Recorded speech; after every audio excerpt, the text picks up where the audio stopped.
What is it? Another case for Nick Carter, master detective.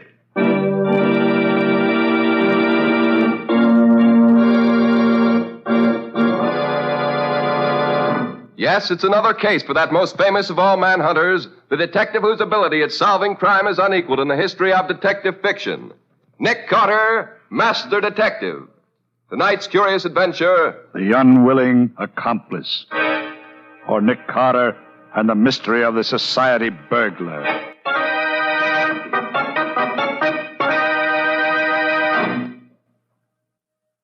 Hello, Lieutenant. What's new and interesting? Well, if it ain't my old friend Nicholas Carter. Him that used to be a detective. Yeah, what do you mean, used to be? Sure, my boy, tell me. How does it feel to be old and retired? Oh, come now, Riley. I get it. You're a little peeved because I've turned down those few cases you've offered me lately. It's not a few separate cases, Nick. It's all been the same gang, I'm sure of it. They're the slickest bunch this department's ever been up against. We need your help, Nick. Look at this. Came over the wire only this morning. Another society robbery. Quite a haul. Yes, my boy, quite a haul. $75,000 in gems right out of the vault. What do you say now, Nick? Riley, I think you're right. Looks like the same hand in every job. Well? Well, I suggest that for your criminal, you look for someone who's accepted in the homes of society.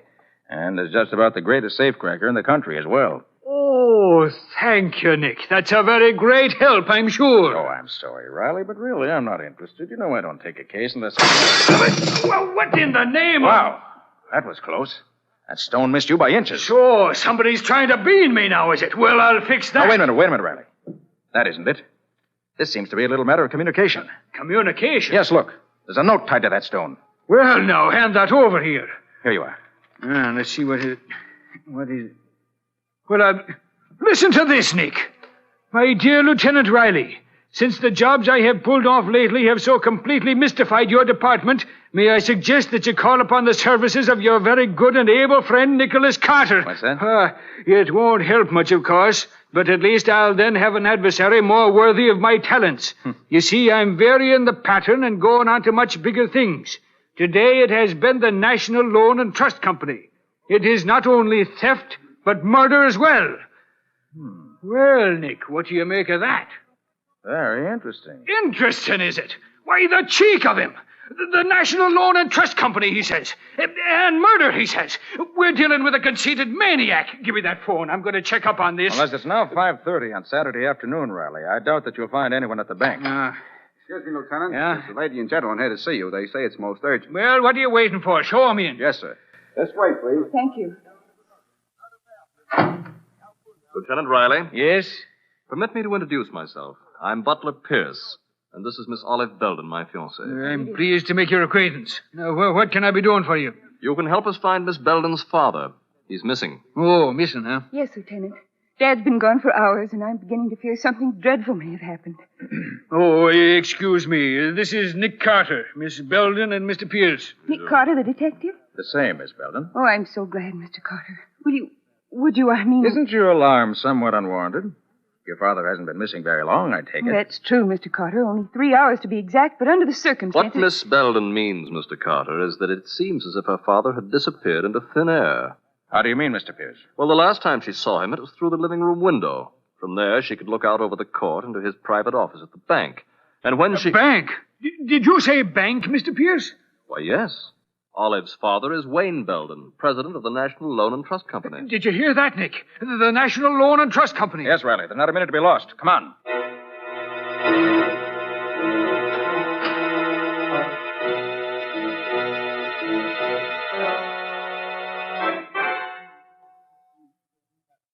Now, let me get this straight, Miss Belden. You say your father came into his private office here through that special passageway that leads from the house to the bank. That's right, Mr. Carter. Father often spent Saturday afternoons here writing letters. I see. And there was no one else in the bank at that time? No. This is Saturday, you know, and it was after banking hours, of course. When was the last time you saw your father? About 1 o'clock, Mr. Carter. He was sitting at his desk here writing a letter. But when I looked through the window again a few hours later, he wasn't there. You're sure he hadn't returned to the house? Positive. I'd have seen him.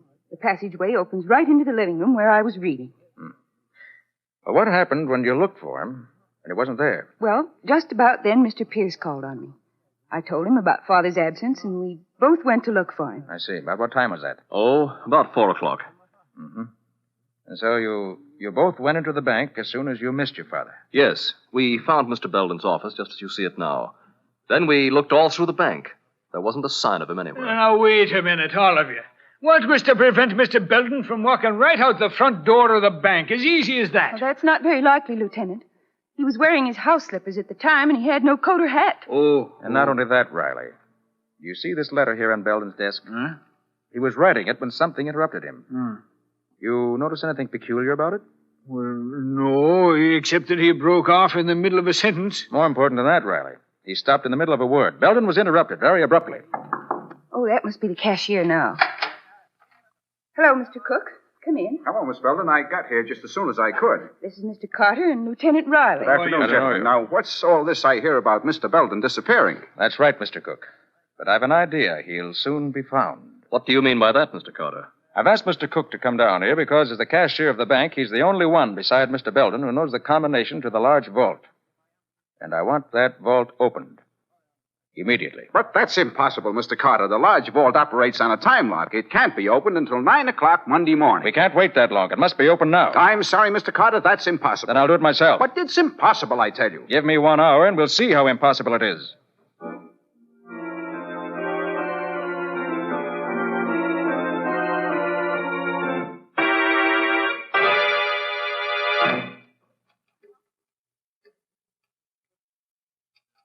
You don't seem to be having much luck, do you, Mr. Carter? Don't you worry about that, Mr. Pierce. I never saw the lock yet that could keep its secrets from Nick Carter very long. But not that kind of luck, Lieutenant. Why, there isn't anybody in the world that could... By heavens, he did it. There we are, gentlemen. I told you so, Pierce. Riley. Huh? Look there. Yeah, what is it, Nick? There in the corner. His father! Yes, Miss Belden.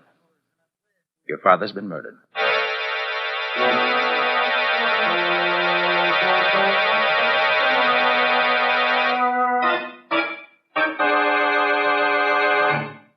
How's Miss Belden, Riley? Oh, she's all right now, Nick. Mr. Pierce took her back to the house. Good. Well, Mr. Cook, have you finished examining the contents of the vault? Yes, Mr. Carter, and you were right. There has been a robbery. $50,000 is missing. Well, I'll be just as the note said, Nick. Remember? Theft and murder. Yes, Riley. But the theft, I'm sure, was just an afterthought. Mr. Cook, did Mr. Belden have any enemies? Why, not that I know of. What can you tell me about Mr. Pierce? What do you mean? Well, was he friendly with Mr. Belden? Oh, yes, quite. They were very good friends. They'd known each other for years. And was Mr. Pierce in the habit of visiting Mr. Belden in his office at the bank? Oh, yes, very often. He had an account here, rather large one, I might add. Mr. Pierce, you know, is a very wealthy man. Indeed. Yes, sir. Hey, what's that you've got in your hand there, Nick? Oh, this. It's part of a cufflink, Riley, with a very interesting stain on it. A fresh blood stain. Well, where'd you find it, Nick? In the dead man's hand. But there was no blood on the body. He was done in by a crack on the skull. There was no bleeding. Exactly, Riley. It's undoubtedly the murderer's own blood. Probably tore his hand on the broken edge of the cufflink in the scuffle. Do you want me for anything else, Mr. Carter? Oh, no, thank you, Mr. Cook. That'll be all. Well, good day. Good day, sir. Oh, Mr. Cook, one more thing. Yes? Tell me, is Mr. Pierce in the habit of wearing his gloves indoors? His gloves? Why, no, never. But, wait. Come to think of it, he was wearing them just now, wasn't he? Yes, he was. Well, thank you, Mr. Cook. Thank you very much.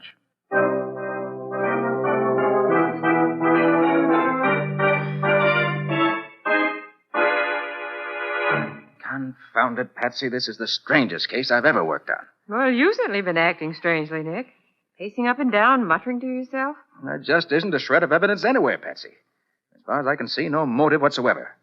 Yet I'm positive that Butler Pierce is our man, that he's not only the murderer of Wayne Belden, but is also the society robber that's been baffling the police for months now. But, Nick, he's a rich man. And Wayne Belden was one of his best friends. I know, Patsy, but it still adds up to Butler Pierce. Look, he was thoroughly familiar with the bank, thoroughly familiar with Wayne Belden's habits.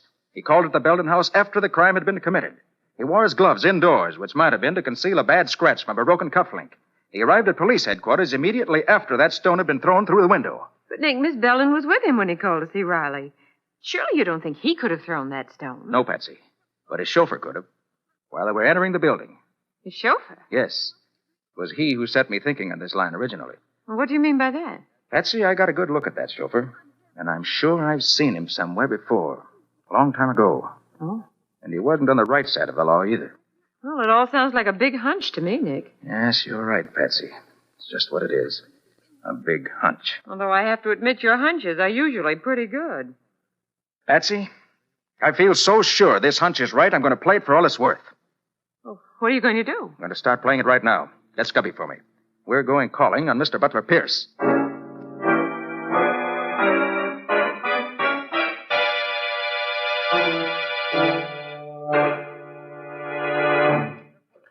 You're taking a long time opening that safe, Nick. Well, it's a tough baby, Scubby. But I've almost got it now. Well, I sure hope so, Nick. I don't think Mr. Pierce would like to come home and find us here in his library. Well, at this stage, I grant you, that would be a trifle embarrassing. But when I get through... I did it. Now, let's see what we have here. No, not there. Scubby, look at this. Why, it's full of jewelry. And it's the real stuff. Yes. Unless I miss my bet, every piece of it will answer the description of some stolen gem. Well, let's see what else now. Uh-oh. What's that, Nick? What does it look like? It looks like a package of bills, and all big ones, too. That's exactly what it is, Scubby. Let's see how much. 5, 10... Boy, look at those $1,000 bills. 25, 30, 40, 45, $50,000, Scubby, the exact amount stolen from the bank. Well, of course, it could be a coincidence, Nick. Yes, it could be, but I doubt it. This does it. Scubby, we don't have to speculate any further. No? This letter I found on the drawer here clears up everything. Listen to this. Yeah. Dear Butler, this is a warning to you to permit you to escape if you care to do so. I have definite proof that you're a thief, and on Monday morning I shall place that proof before the proper authorities. You have until that time to escape. Signed, Wayne Belden. Gosh, Nick. Yes, Scubby, gosh. And there we have the motive for Wayne Belden's murder. So your hunch was right after all, Nick. The rich Mr. Pierce is nothing but a thief. And a murderer, Scubby. Oh, well, look, Nick, you better get out of here. Scubby, it just came to me. What? Butler Pierce's chauffeur is really Jim Martin. I knew I'd seen him before. Jim Martin? I never heard of him, Nick. No, that was before your time. Oh. I tangled with him many years ago on the West Coast. One of the cleverest cracksmen in the business. He could open almost any safe I could. Oh, so that's it. He and Pierce have been working together. Yes. Pierce was the front and real brains, while Martin supplied the technical skills, so to speak. Oh, I see. Well, what now, Nick? Scubby? Yeah. I want you to clear out of here quick. Take Wayne Belden's letter with you. Mm-hmm. Get it to Lieutenant Riley immediately and tell him to pick up Jim Martin. Oh, well, what about Butler Pierce? Don't you worry about him, Scubby. I'm staying right here. I want to tackle Butler Pierce myself.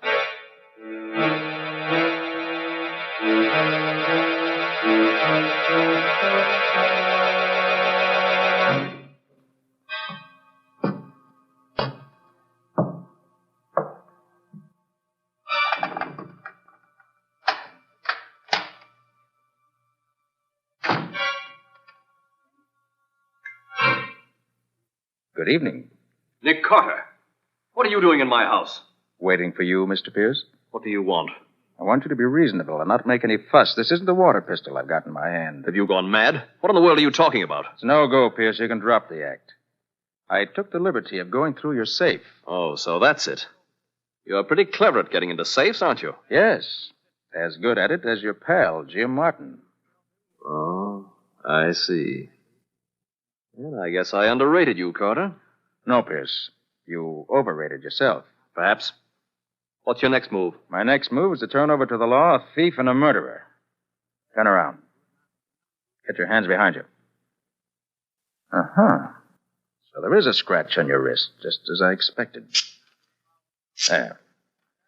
Guess those handcuffs ought to hold you for a while. Sit down on that chair. And stay there.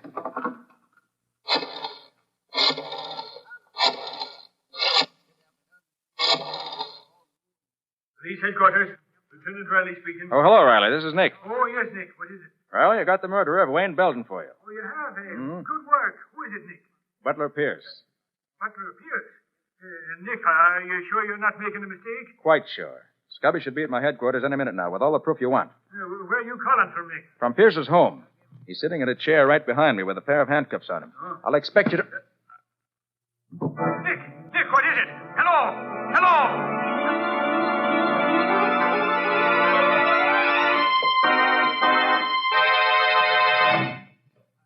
Nick. Oh, Nick, are you all right? He's coming to now, Patsy. How do you feel, Nick? Oh, I'm all right, I guess. Oh, brother, my head. Yeah, that was a nasty bump you got, my boy. Oh, take it easy, Nick. Here, give me your hand. I'll help you Up you go, Nick. There, easy. All right, So now. sorry. Okay, can you stand up all right, boy? Yeah, I guess I'm okay now. What happened? Your guess is as good as mine, Patsy. All I know is that I had Butler Pierce in my hands, and now he's gone. That's too bad, Nick. Hey, look at the safe. It's empty. Well, naturally it would be. You couldn't leave all that evidence lying around. Well, it's a good thing we got that letter at least. Yes, but the important thing is to find Pierce. He must be pretty clever, Nick, getting away from you like that. Yes, Patsy. He's all of that and more. He got away this time, but I'll bring him to justice if it's the last thing I ever do.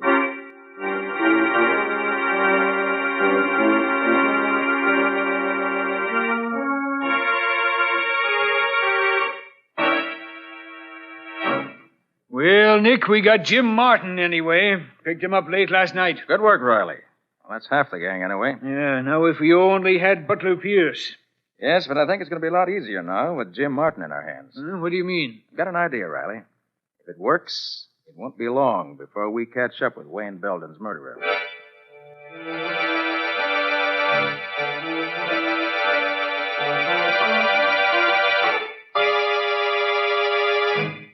Well, Martin, we meet again. Yeah.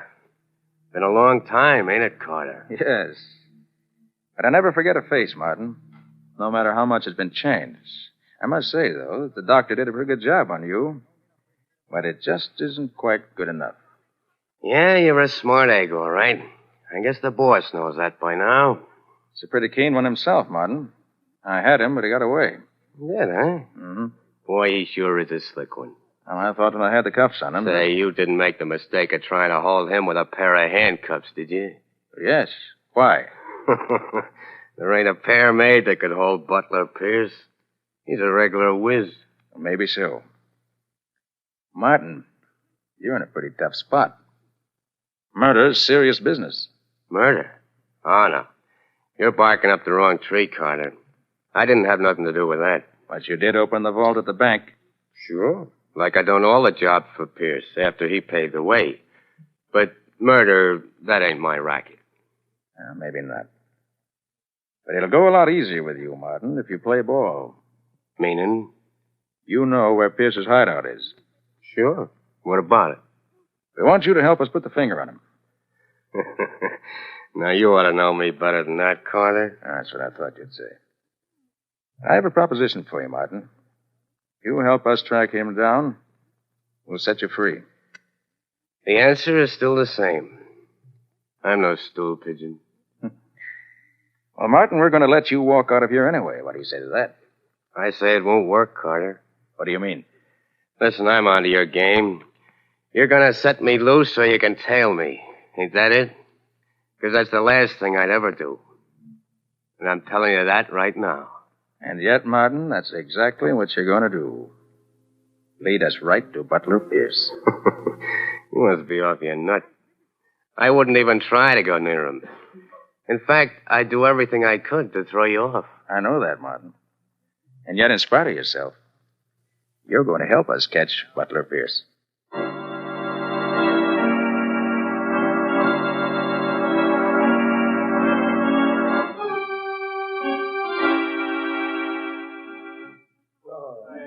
Clerk. Yes, sir? Any mail for me today? Name's Martin, James Martin. Just a minute, I'll see.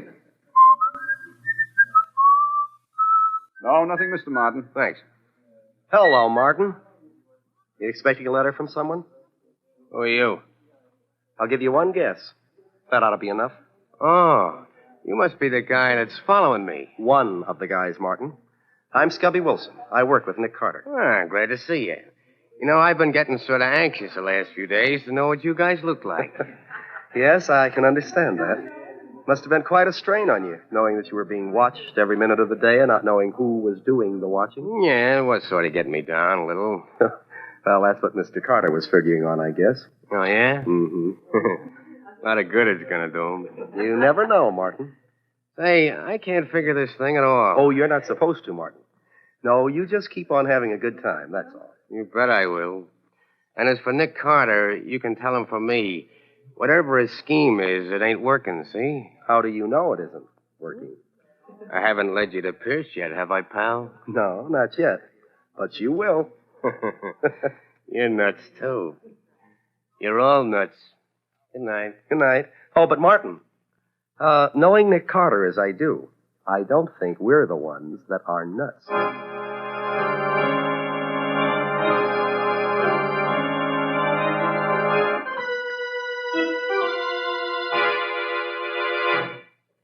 Well, Nicky, you don't look like that little plan of yours is going to pay off, does it now? Be patient, Riley. Just a question of time is all. But Martin's been on the loose now for over 2 weeks. How much longer are we going to wait, Nick? As long as necessary. Oh, are we now? Yes, Riley, you agreed. Yeah. I'm positive that what we're doing is the one sure way of getting on Pierce's trail. It sure don't seem very positive to me. You've got plainclothes men and detectives out looking for him, haven't you? Well, sure. We sent out a general alarm just as soon as Pierce got away from you. Have they brought him in yet? Well, no. See what I mean? My way's slow, Riley, but it's sure. Well, Nick, all I can say is I wish I was as sure of that as you are. If we don't get Pierce this way, they're going to laugh me right out of the department, using up valuable men and time just keeping an eye on his counter that should be behind bars this very second. He will be, Riley. Just as soon as we get Pierce, too. They keep him company. Police headquarters, Lieutenant Riley speaking. Yeah, he's here. For you, Nick. Yeah. Thanks, Riley. Oh? Oh, yes, Scubby. Yeah? Oh, you did it. Okay, that's fine, Scubby. Good work. So long, Scubby. Well, Riley, it looks like this is it. Yeah? What happened? Did Martin finally get in touch with Pierce? No, Riley. It happened as I expected. The mountain came to Mohammed. Huh? Who did what? Unless I'm very much mistaken, Pierce has finally got in touch with Martin.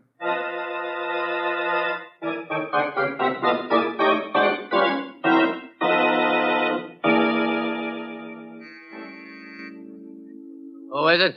It's me, Jim. Oh. Don't you recognize my voice? Hello, Jimmy. Wow. Who are you? May I come in? Look, lady, I'm afraid there's some mistake. You got the wrong party. There's no mistake, Martin. Holy Mac, it's you, Pierce. Yes, it's me. Gosh, boss, I've seen most of your disguises, but this beats them all. You really look like a woman. Thanks. Hey, you shouldn't have come here, though, boss. It's dangerous. Yes, Martin, very dangerous. For you? What do you mean, boss? I don't like a squealer, Martin. A squealer? Me? Hey, you got this all wrong. Have I? I never ratted on anyone, boss. I wouldn't start now. Not even to save your own neck? You were in this thing as deep as I, you know. Sure, I know that, but whatever gave you the idea I'd rat on you? What gave me the idea? Oh, I get it. You mean, why am I out of jail? Well, honest, boss, this wasn't my idea. Carter let me go. You see, That's enough, Martin. Think I'm a fool? Let you go, huh? Just like that. Well, I won't be so generous, stool pigeon. Hey, what are you doing, boss? No, you ain't gonna use that gat on me. Guess again, squealer. You're making a mistake, boss. Please, you gotta listen to me. Let me tell you how it happened. No, Martin, you listen to me and I'll tell you. Carter didn't have a thing on me. Not a thing, do you understand? Yeah, sure. Then he spotted your ugly mug and put two and two together. I didn't think anybody'd recognize that pan of yours anymore. But somehow Carter did. So he had you picked up. And what he got out of you must have been plenty. I swear to you. Shut up! Why else would Carter have let you go? I don't know. I'll tell you why. Because you spilled the works, Martin. Spilled the works and got your freedom for it. No, that ain't why they let me go. It was all a scheme they had. What are you talking about? Sure, boss. They told me they'd let me go if I steered them to the hideout. But I wouldn't do it. Not me. No, so they let you out anyway. Yeah, that's it. Okay, squealer, I've heard enough. No, boss, no. Great shooting, Nick. You knocked the gun right out of his hand. Nick Carter. Yes, Mr. Butler Pierce. We meet again. You all right, Martin? Yeah, I guess so, but you didn't get here any too soon. Oh, so I was right, you rat. You were expecting Relax, Pierce, relax. Martin wasn't expecting anyone. He played square with you right along. Yes? Then what was he doing on the loose? Just a temporary arrangement, Pierce. It was a trap we set for you. And you obliged us by walking right into it. Very clever of you, Carter. Not at all. You see, Mr. Pierce, I based my plan on the belief that at bottom you were not so clever. Really? And how do you mean that? Because instead of doing the really clever thing, getting as far away from here as you possibly could, I felt sure that your personal vanity would lead you to expose yourself to almost any risk in order to get the man you thought had betrayed you. All gangsters react that way. You can hardly consider me a gangster, Mr. Carter. At heart, that's exactly what you are. And that's what I counted on. So you had it all figured out? Yes. I also counted on your pal Martin doing exactly as he did. After we let him go, he laid low for a while. He was afraid of what we were going to do. But after a few days of that, he got bored doing nothing, just as I figured he would. Made a lot of money out of jobs you two did together, and now he wanted to spend some of it. So he stepped out, visited the high spots, stayed at a fine hotel. So I heard. Yes, I knew you would. Matter of fact, I counted on him. You figured we'd let him loose and had paid him well for squealing on you. Well, Pierce, you put two and two together all right, but you got the wrong answer. And the wrong answer you got is going to send you to the electric chair. It's the end of the road for you, Mr. Pierce. Mr. Carter, I gotta take my hat off to you. Really, Martin? And to what am I indebted for this great honor? Oh, you said I'd lead you to Pierce, and I said I wouldn't. And you made me do it. And you even knew what I was thinking all the time I did it. Yes, Carter. You're cleverer than I thought you were. Thank you, gentlemen. I'm very happy. I can't say the same for you two.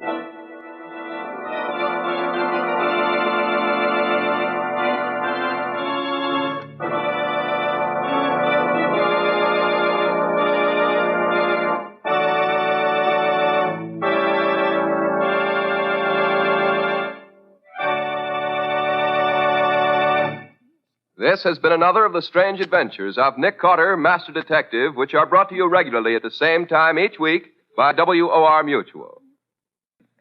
So long, folks. So long, everybody. And so long to you both, Nick and Patsy. In the strange adventure you have just heard, Nick Carter was impersonated by Lon Clark, Patsy by Helen Choate, Scubby by John Kane. The story was written for Nick Carter by Ralph Berkey. Original music was played by Lou White. The entire production was under the direction of Jock McGregor.